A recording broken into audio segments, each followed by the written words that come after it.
हाँ जी, ये आपके पास में पार्टनरशिप का क्वेश्चन आई थिंक।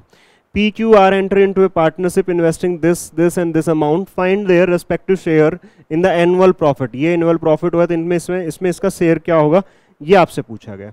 तो भाई प्रॉफिट जो होता है ना जब किसी भी पार्टनरशिप में, तो कैसे कैलकुलेट करते हैं, इन्वेस्टमेंट इनटू आपके पास में टाइम।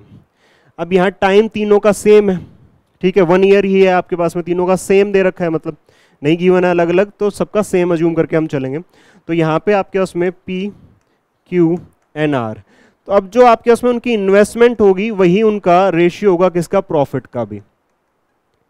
अगर टाइम सेम है तीनों केस में तो जो रेशियो उनकी इन्वेस्टमेंट का है, ठीक है, वही रेशियो उनके किसका होगा, प्रॉफिट का भी होगा। तो 3 जीरो से ये कैंसिल, ये कैंसिल, ये कैंसिल, 5 से 7, ये 9, और ये आपके उसमें कितना हो जाएगा, 11।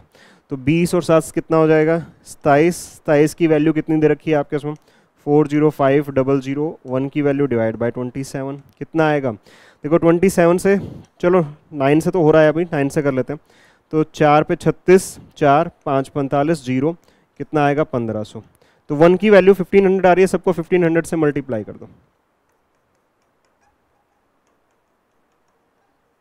तो ये कितना बनेगा आपके पास में, 10500, ये आपके पास में 13500, एंड ये आपके पास में 16500। कौन से ऑप्शन के अंदर में ये तीनों हैं, वही आपका आंसर हो जाएगा।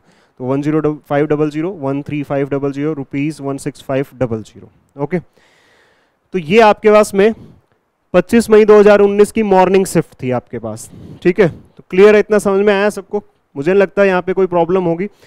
मैं इसका एनालिसिस करूं और मैं बताऊं तो इसमें सिर्फ एक ही क्वेश्चन अच्छा था, वो भी मीडियम लेवल का था, मतलब ये इजी टू मॉडरेट लेवल की एक आपके पास में, और इजी ही बोलेंगे कि बहुत इजी आपके पास में ये शिफ्ट थी, ठीक है। Okay, thank you.